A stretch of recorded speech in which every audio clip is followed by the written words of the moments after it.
Alright, hello, I'm Weather from Summer School Discord, and today I'm going to be following a game of Tristana AD Carry versus Jhin, right? So at the start of every game, I like walking through win conditions. I think win conditions are very important and they need to be rehearsed.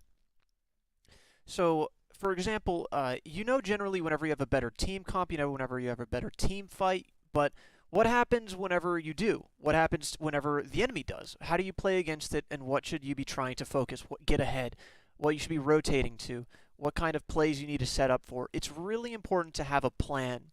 So whenever you're picking a champion, and whenever you're in loading phase, and whenever the second the game starts, all this time before like a minion spawns, you need to have a plan. So that's why I'm going to go into win conditions. We're going to talk a little bit about it. So looking at every champion and every team, and then as a whole, what the team wants to do.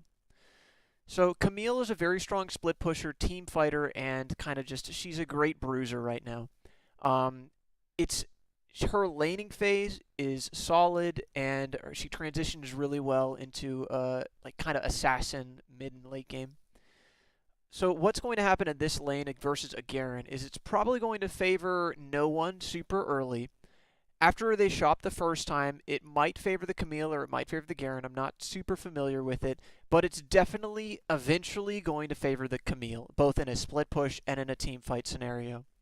Um, so the idea of this lane is for the Garen to got to have to pressure something early, or the Camille's going to kind of just outscale. That's the nature of just Camille as a champion and also Garen as a champion.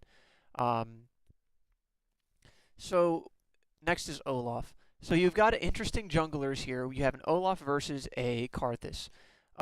Olaf is able to clear pretty quickly. He has a lot of potential to run someone down, and he's a great pick into their team comp of lots of CC. Um, I would say that Karthus is going to be looking for kind of like a just safe farming time. Yeah, but if he does get a gank, he's probably going to be looking to a lane that can help set him up. Something like the Lux or the bottom lane. So I would be more aware of a Karthus coming bottom lane. Since he has Predator, I would be expecting him to try and gank wherever he can run someone down and just basically defile with his E and his Q. So I think that he would be focusing bottom. And the way that I would be playing around that is early caution. Around like 3.5 minutes, I'd be a little bit cautious. Start to manage the wave so it comes in, and also potentially be aware of dives depending upon how harassed you get. But I think your lane is stronger. Okay. Annie versus Lux favors the Lux until Annie gets R. After Annie gets R, Annie can generally like flash kill the Lux. But then it's dependent on when does the Annie have flash. Annie also has better roaming potential, but her lane early is going to basically have no pressure on a Lux. A Lux will harass the Annie and win in that kind of a trade, just because Lux outranges. Because of this, the Lux is going to be in a better position to respond to invades, which means that the Olaf is not going to be able to effectively invade. So his best bet is to farm or counter gank. Looking down at the bottom lane, your lane is a lot stronger with harassing. Even though Tristana's range got nerfed a bit, Lulu has a lot of harass potential.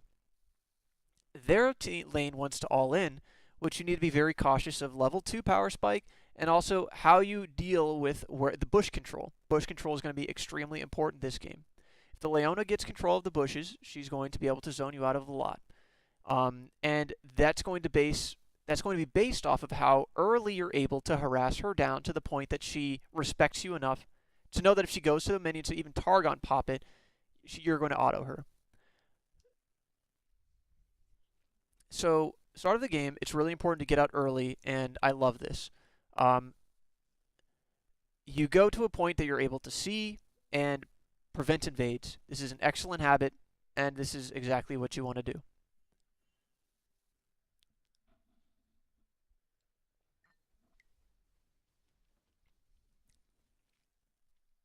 So, a little tidbit here. If your support's not right with you, never walk this way. Your support's not right with you, and you turn around, but you turn around because you see them. Never walk that way, because now you miss minions. Oh, you could have actually hit all of those, so never mind.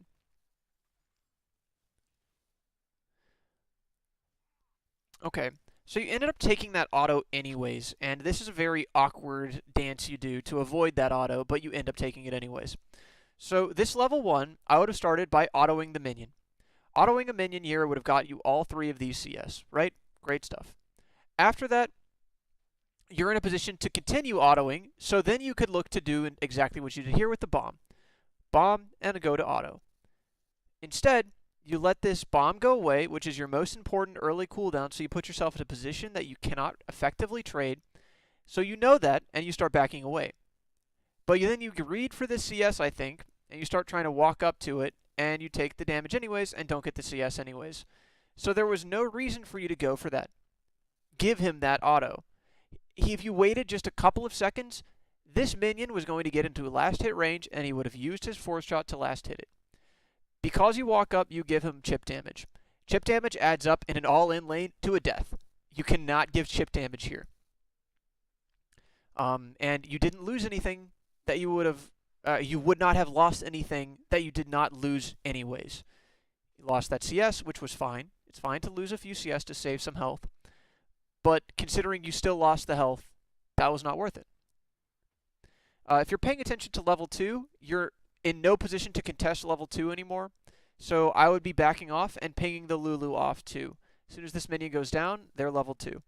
It's really hard to beat a melee support to level 2 because just the nature of Targons, it makes it so that way they can execute minions, a lot of extra damage, and you need to be cautious of it. Lulu's standing way too far up, you didn't ping her, and now she gets all in and potentially dies. One of the reasons supports try and stay in the bushes is because it's not warded, and as I was mentioning, bush control is extremely important. Ward this bush so that doesn't happen, and also push the wave out so you get level 2. The way you're holding your autos waiting for last hits is one of the reasons you're at a position to not even contest level 2. Look at this time and how you're not even autoing. So yes, you take that auto, but you didn't auto, you're still not autoing, and now you go for a last hit, and now you go for a last hit, and you go for 1 extra auto, 2 extra autos. Nothing, nothing, 1 auto. So you autoed probably 6 times in that instance, when you could have autoed 10, which would have been the difference between you being level 2 or not. Because look, those extra autos is enough to finish this one off. And having level 2 there might have meant that, you know, if they engaged on you, or you had jump, or Lulu had shield, or maybe polymorph, you could have traded damage back. But instead you weren't in a very good position to respond.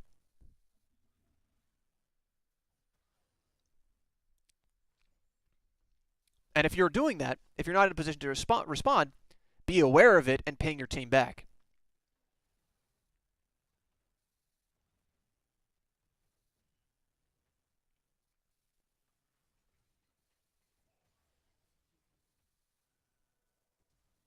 There's no way you're going to pick that up with just a flash.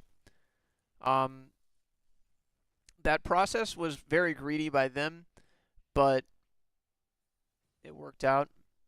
So let's talk about one of the windows to trade as AD carry and why this worked. So there are a couple important windows, and I'm just going to go over them briefly, point out the 2 that are happening here. 2 windows that are happening here. The first one is positioning. Leona is going to ward for some reason. This is not a time that she needs to ward, but she's going to ward. Because she's going to ward right now, she cannot trade or support the Jhin. First thing is positioning, because this is the same thing as if the jungler came to gank right now, right? Because he's alone. You have a numbers advantage. You both can trade on him, and he cannot effectively trade back because it's 1 versus 2. Obvious, your favor. The second thing is he just uses cooldowns. He used his Q, and here's his 4th shot to get the minion. There is no way the Jhin could respond to this. Nothing he could do to win this trade. Nothing. Because he used his cooldowns, and he used his 4th shot. And the Leona wasn't there. Even more so than that, there were minions that were ready to attack him. So this was very greedy and very bad by the Jhin, and he wouldn't have even missed anything if he had just let it push in. So this is very lucky for you to be able to blow all of these things for free. He flashes and he heals for free. Completely free. You did not do anything to deserve that. But at the same time, you did take advantage of a window, so maybe you did deserve that. So in which case, congratulations. That was a window that shouldn't have been there, but since it was there, taking advantage of it is very necessary. Um, your positioning in this lane right now should be a little bit more aggressive because you do have such a health advantage and the Jhin is playing back. I would be looking to allow the Lulu to trade and to be able to trade onto them. See, those auto attacks are going to add up. You need to be in a position where you're able to do those. Your CSO needs a little bit of work.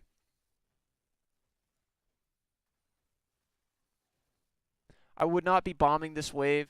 By bombing this wave, you're not going to be able to attack the turret or all in anyone who comes in at you.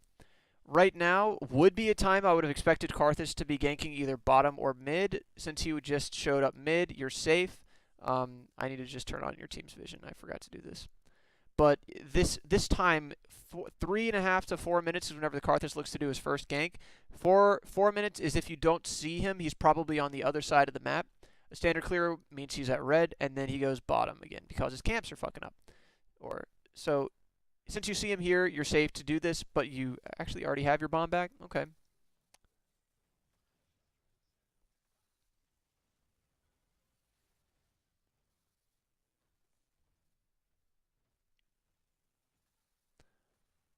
I would be really greedy here. I know what I would be trying to do. I'd be trying to jump in on that.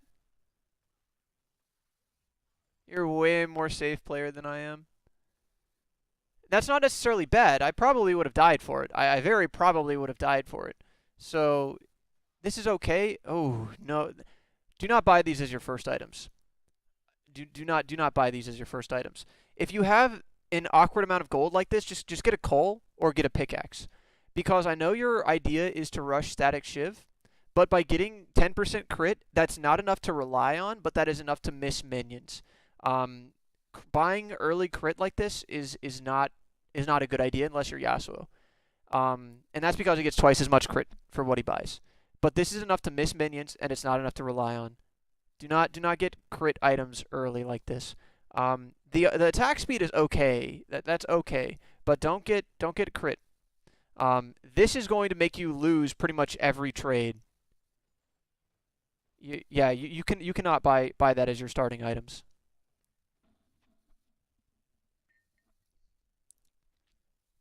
And if you're thinking like, well, I didn't have money for anything, then why did you base? If you didn't have a base timer for anything, then stay. There's no reason to base right then.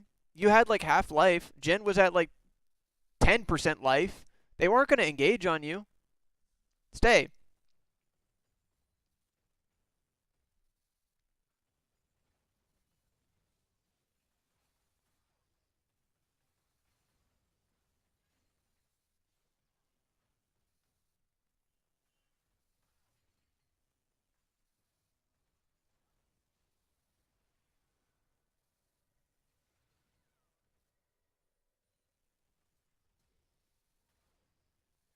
Yeah, okay. Well, I will talk about this. I didn't really want to, but I will. So, whenever a jungler is over here and doing this shit, right? They have a numbers advantage. It doesn't fucking matter if you're trying to protect a pink ward. Give it up. Because the jungler is over here and they have a man advantage. You know what else they have? They have a lot of CC. So if you are in a position right here, this is even close enough for the Leona to go in on you. That's room enough for you to die. By going up here, you allow the Lulu to go up here, and they're going to kill that pink ward anyways because you're not going to be able to contest this. Ping the Lulu back, give up the ward. Give up the pink ward, it doesn't matter. You even heal her, it's kind of too late for that to affect anything. You jump out whenever they didn't have any cooldowns to get to you. They didn't have the Leona E, they did not have the Leona Q, and the Karthus already used his slow. There was no way they were going to chase you down, and that denies you your follow-up potential. All you were doing was getting closer to the Lulu so that way the Jhin could bounce to her.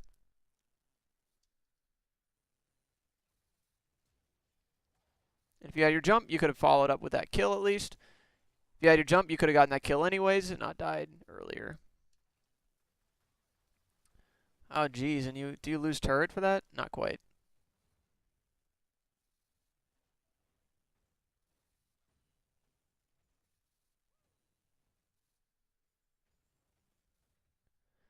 Now's a good time to get turret damage, but you don't really, yeah, you're not really in a position to do that. You don't, that's not a good starting item.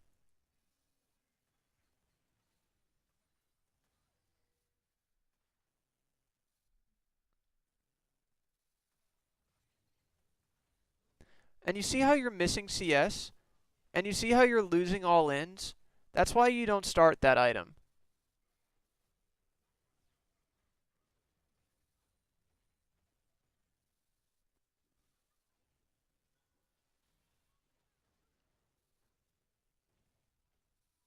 Missed those CS, missed those CS, missed that. You missing like half of every wave. You cannot start Zeal on AD carry. If you base and you have enough for static Shiv just in one go, that's fine. Get it. But you can't just get Greaves whenever you recall. Risky place to recall. If Jhin had flash, you could have died. If you're following up with his flash, then it's fine, I guess.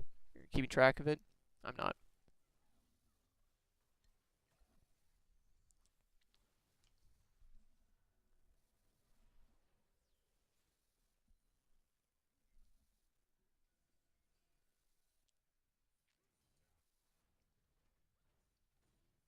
And then you get a pickaxe? What are you doing? That now your build's okay, but you really need that early AD to rely on.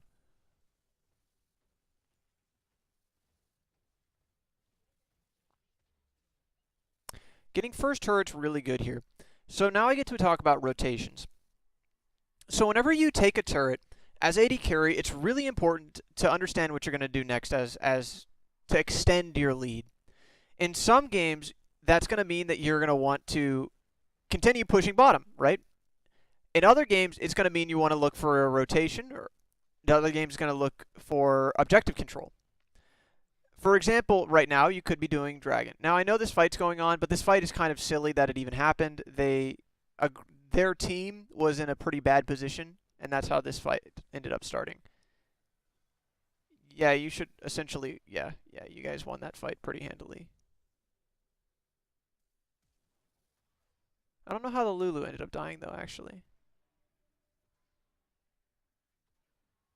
And you're going to lose this turret. Doesn't matter. Going back to talk about your rotation. After this, you want to trade for top lane.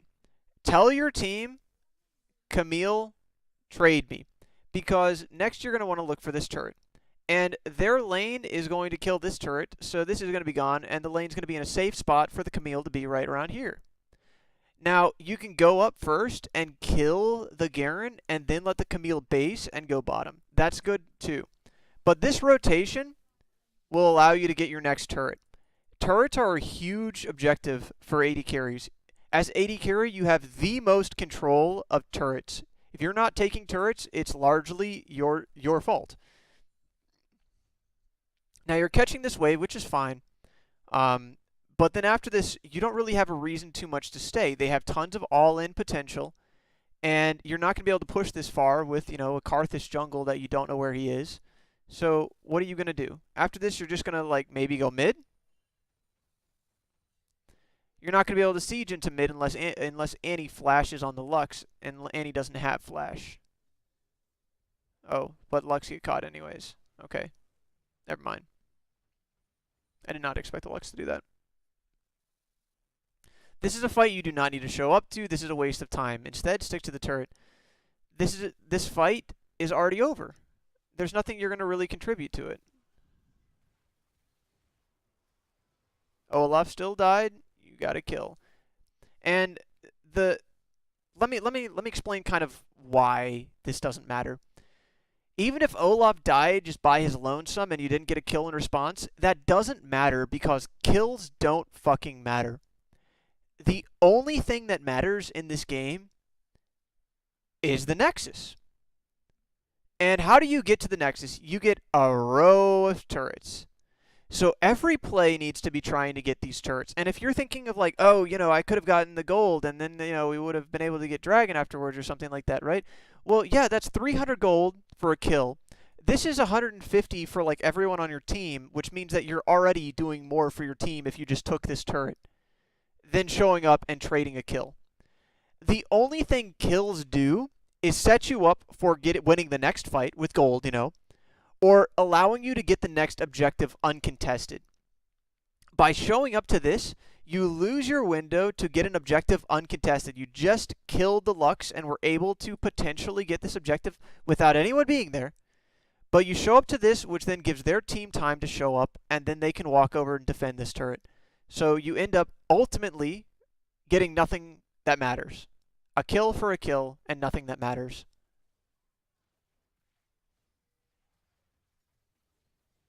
Okay, you end up getting 2 extra kills.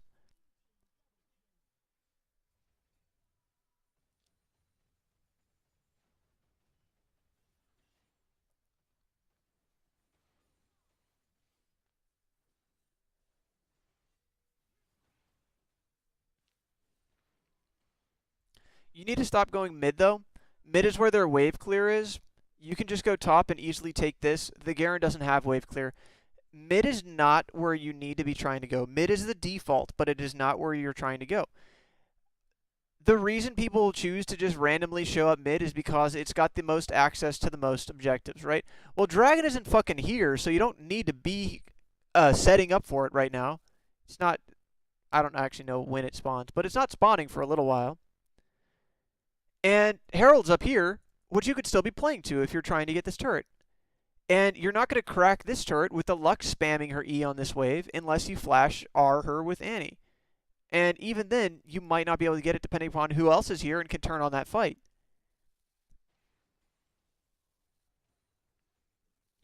You don't need to be going mid. This is a very good ward and good habit.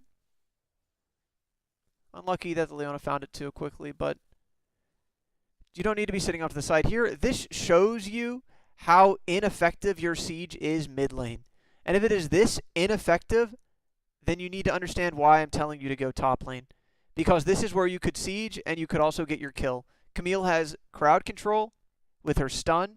She has crowd control with her ult to make it so the Garen can't run away. And she has crowd control as a slow.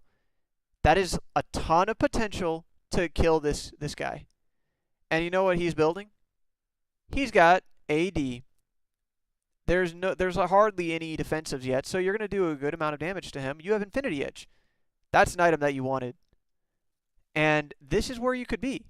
Instead, you're waiting in a bush for this wave to come back to you because you're afraid to siege.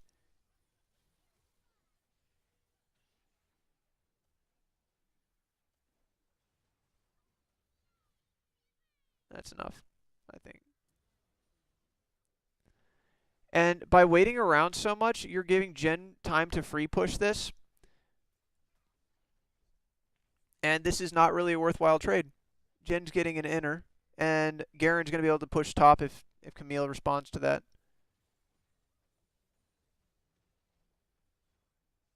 I thought Garen was going to be able to get this. That is worthwhile. Staying for 2 makes it very worthwhile. You need someone to respond to this now, though, because inhib, it makes it not worth it again. Jhin decides to try and die for it.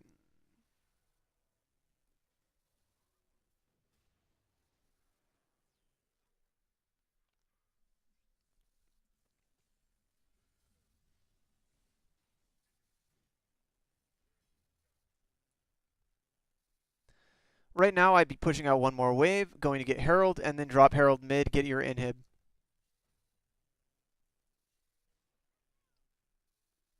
Go top. If you don't get Herald, at least you're then in position again to take this turret.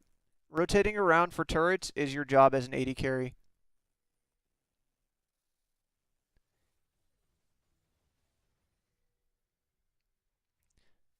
Someone just pinged on their way. Lulu's going.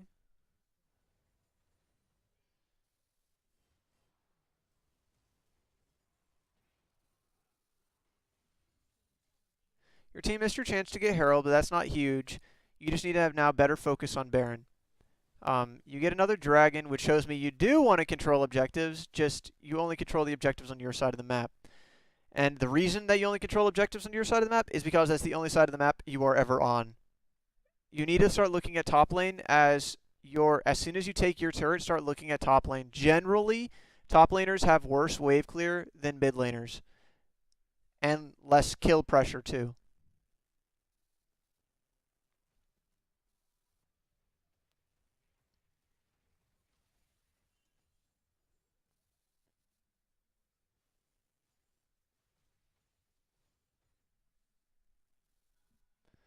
So you need to go and do your good habit again of buying a pink ward and then walk over to Baron and put it down.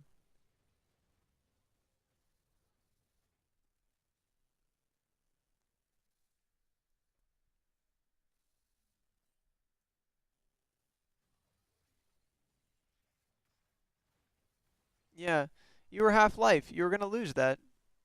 You needed to wait for your team.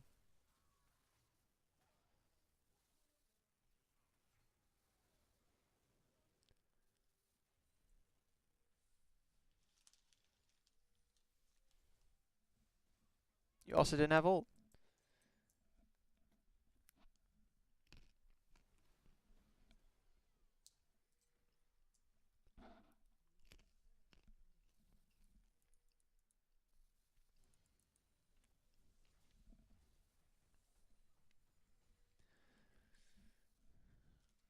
And your jungler is bottom, so you can't actually go and do anything around Baron. However, hmm.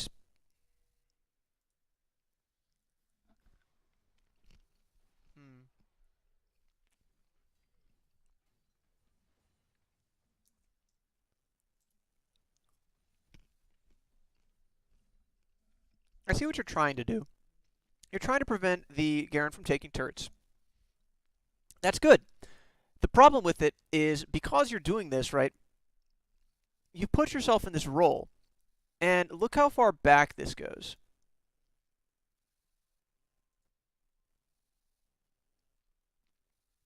From right here, the problem starts. Hang on, a little bit further.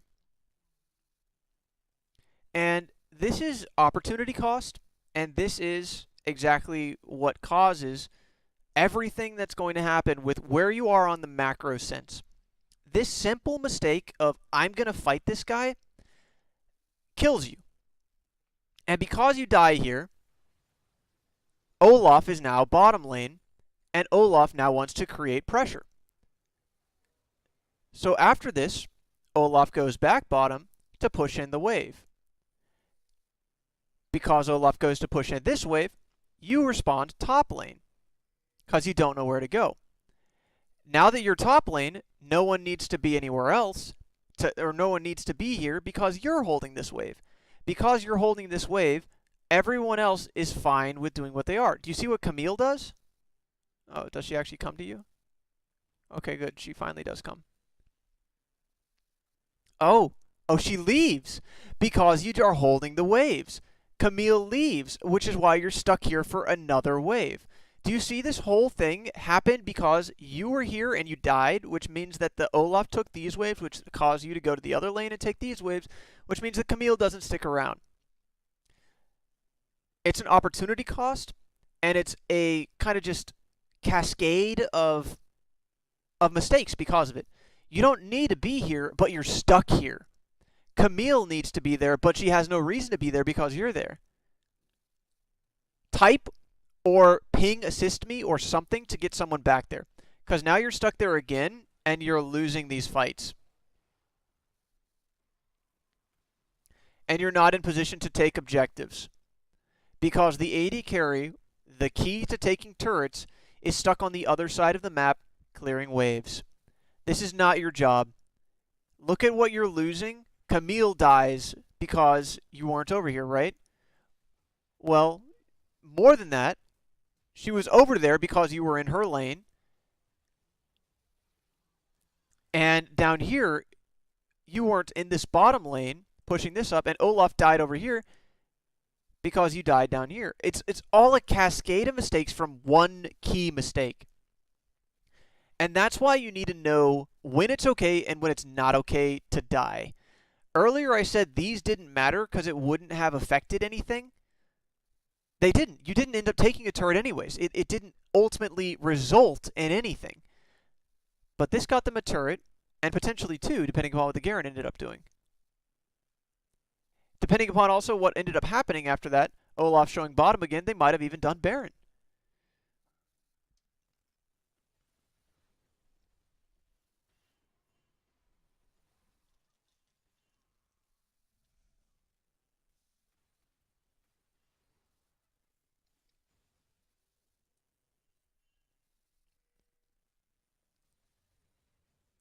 I don't really know what Olaf's doing, but that's not good for your team because he needs to be there for Baron. Because he keeps split pushing like that and is drawing pressure, you need to be bottom too. You kind of hold and hang around a lot middle, and you even go towards top side. But the second this starts happening and you see someone on the other side of the map, you know for sure you have an advantage over here. Judging by their team composition, you also know for sure they cannot be doing Baron. Because of that, that makes this okay if your team is able to take advantage of the situation, right? Olaf was diving someone, so he went 1 for 1, maybe even killed 2 people. I'm not sure exactly what happened, but you weren't there until much later. See where you are on the map right here? You're trying to set up for Dragon, or no, trying to set up for Baron, it seems. Their team's down here. It doesn't fucking matter if you set up for Baron. Neither team is doing it anytime soon. This is complete unawareness. You're not aware of what your team is doing.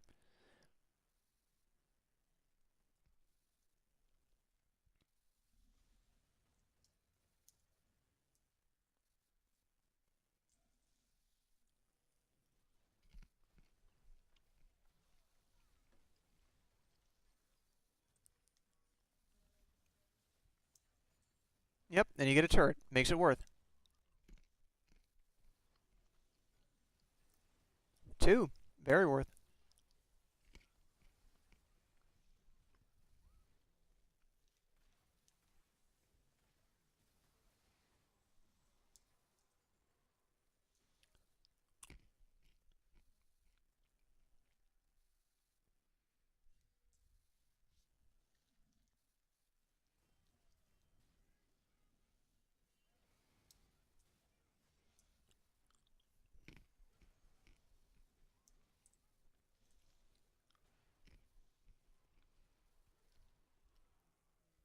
Now again, you do not have your jungler, so you cannot go and do Baron, so you're kind of just clearing waves.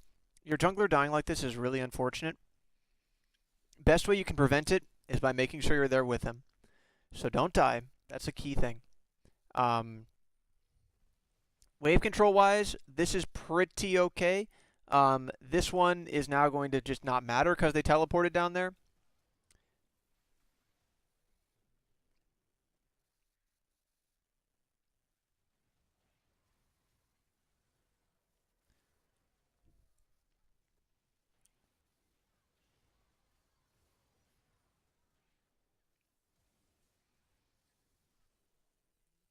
Yeah.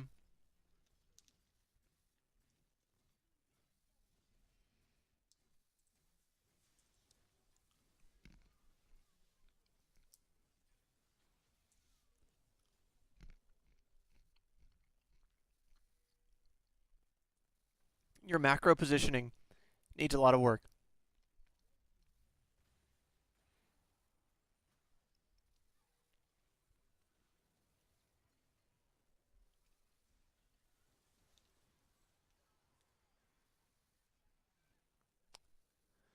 Now that you've committed to this, you just have to take it, but you're not in a position to do anything else afterwards.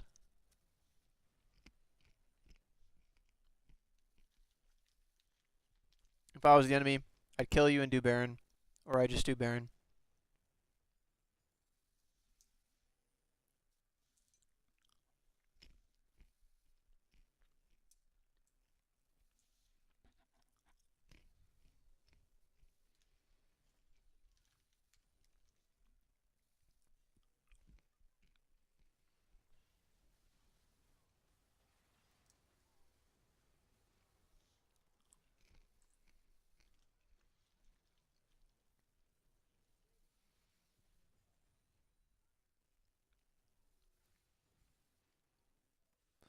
You need to respond to base right now, or it's yeah, you have to respond to base. You're gonna lose something. It's too late now.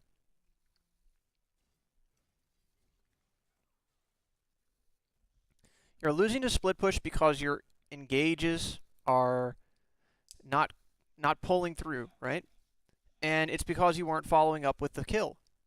If they're able to contest you still whenever you are trying to take an objective, then that fight was a failure. That's because the point of this game is not kills, it's objectives. Look at Garen. He is probably the most useful person on the enemy team, and he is 1-5-5. All he's done is take objectives. This is an incredibly important skill, and it also created pressure, which made you not able to do anything in this situation. You couldn't back, you couldn't pressure. You're stuck.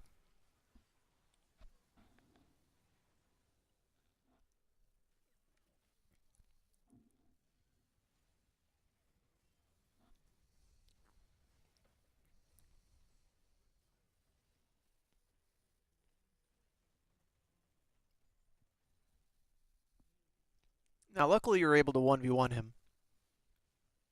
Getting that armor pin early. I like it.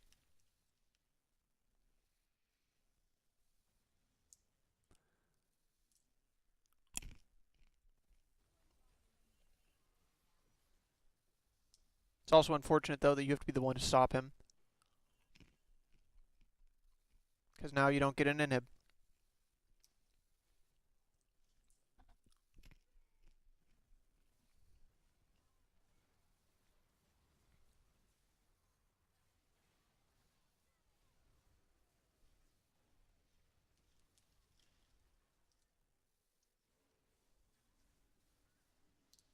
Way too much focus on Elder Dragon and compared to Baron. Baron is way more impactful.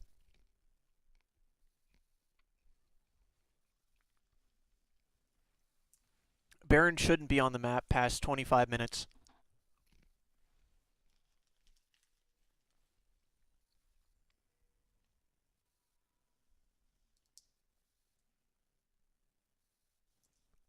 Yeah, your macro. There's no reason for you to be on this wave. Camille's already there.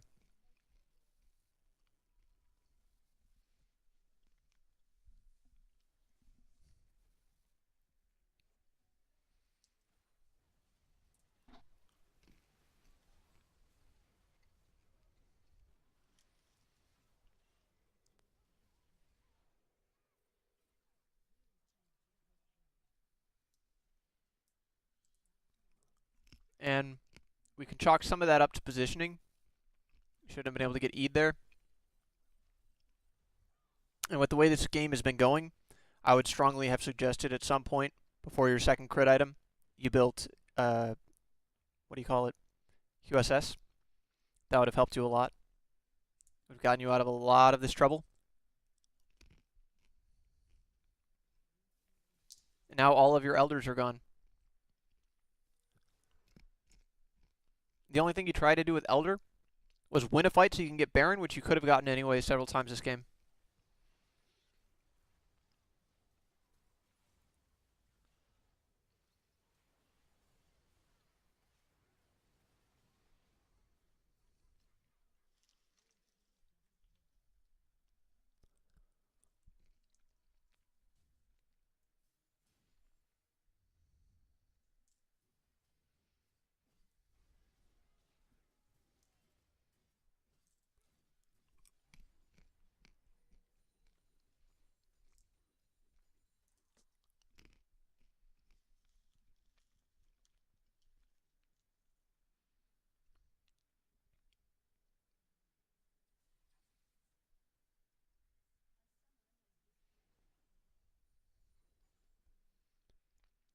Biggest thing definitely is macro positioning. You need to get another pink ward, you need to put that on Baron. At this point, I would just base race them. I would go for the second inhib too, or I would walk to Baron.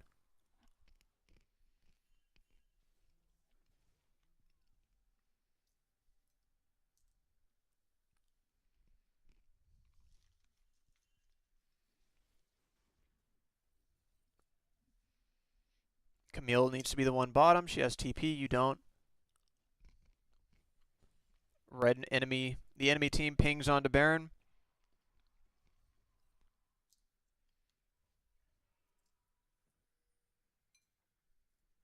Camille does end up going bottom. I need to respond to Garen.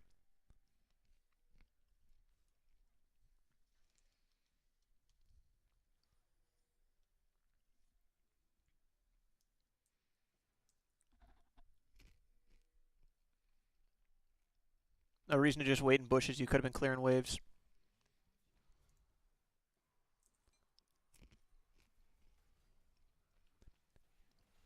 Positioning.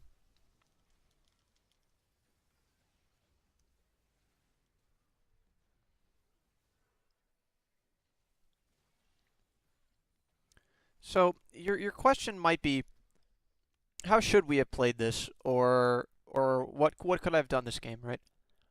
Well, a couple of times you guys had situations where you could have extended your lead.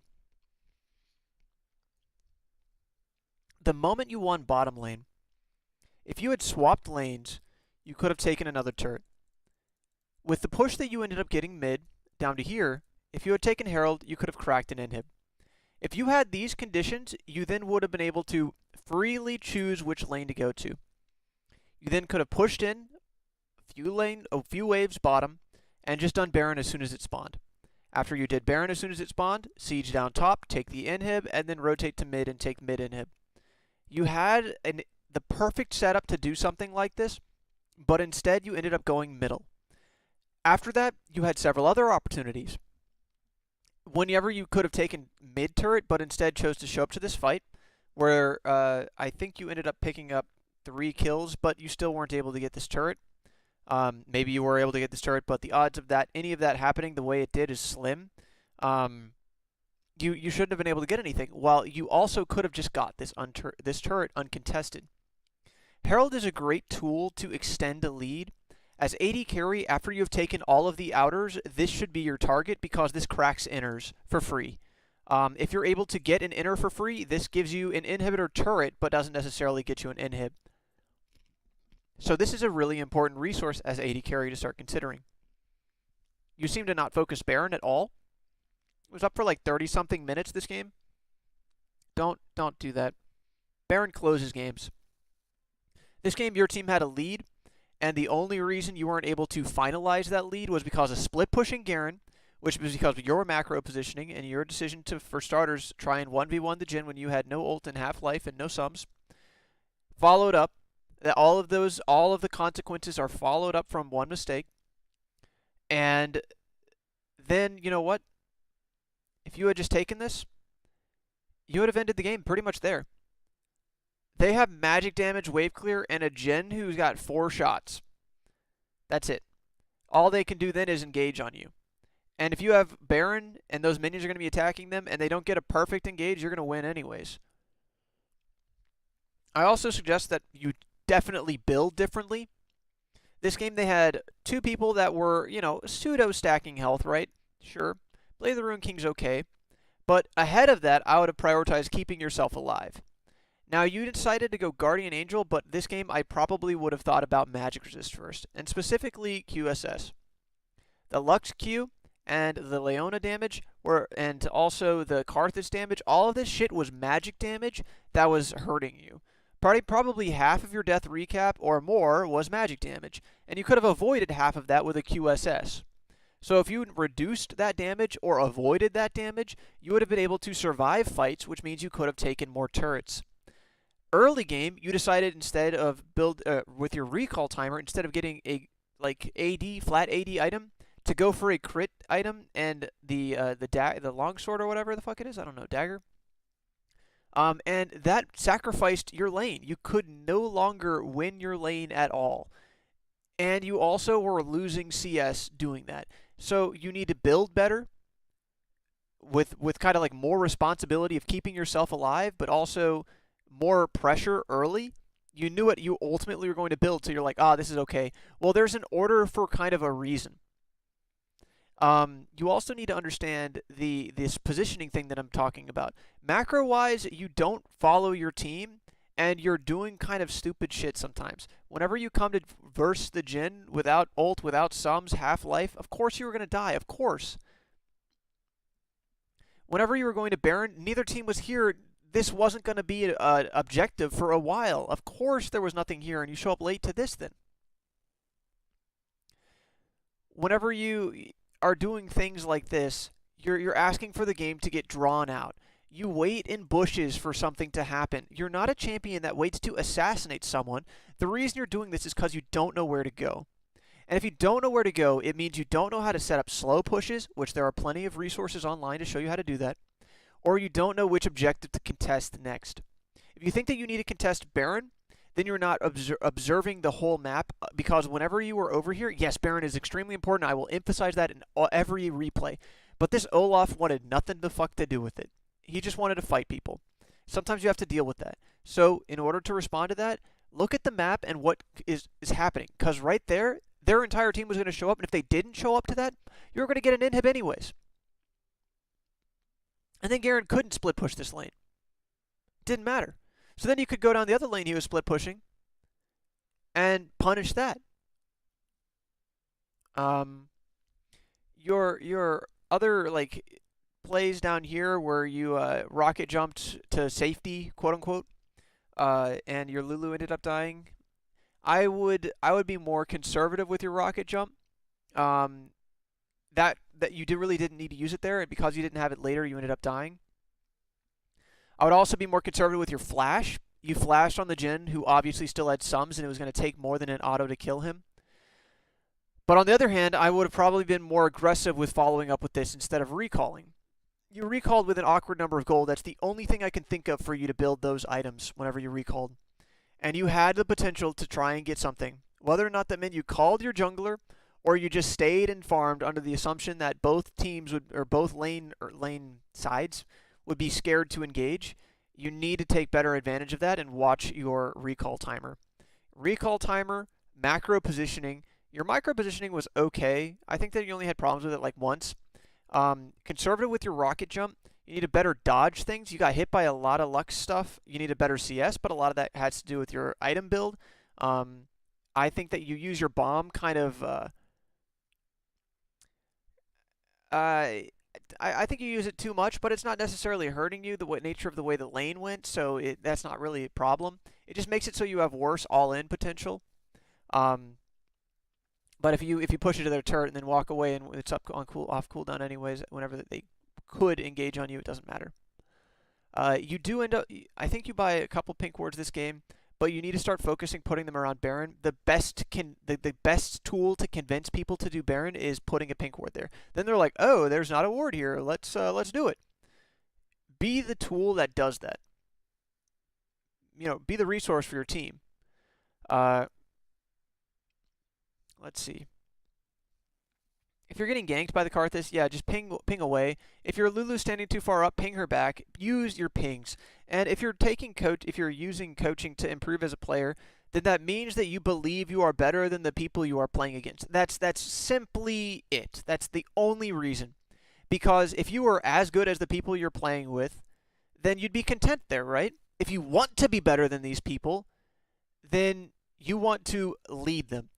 Because if you believe you're better, if you want to be better, if you believe you're better, then that means that you generally are going to make better decisions. Because that's the number one reason people are higher rating. Yes, there are mechanics that are better. Yes, there are other things that go into it. But like this 1v1 thing, for example, that's a sign of a bad decision. If you want to prevent these type of things, ping your team, right? If someone threw like 6 danger pings on you, maybe you'd listen. Maybe you wouldn't. Maybe you would. But on that chance that you would, it could save a life and could have prevented a lot of the bad things from happening. The Lulu, if you pinged fall back and you warded the bushes, you could have prevented her from blowing her sums. And maybe you could have followed up on the Jhin kill later with a Lulu sums. I don't know, but it's an option. If you ping Baron and you get Baron, you will win more games. If you believe you deserve to climb, then you need to make decisions, and you need to ping, you need to type, you need to communicate, and you need to use those as resources, as tools to win. Your vision control was okay. I didn't pay any attention to it this game, honestly. That's why I'm saying it's okay. I really don't know. But I would say your rotations are something that you need to be more concerned about. And definitely macro positioning. Then beyond that, Baron control and knowing which fights to show up for and when to just take objectives. All right. So hope some of that was helpful. That's the end of this review. Good luck.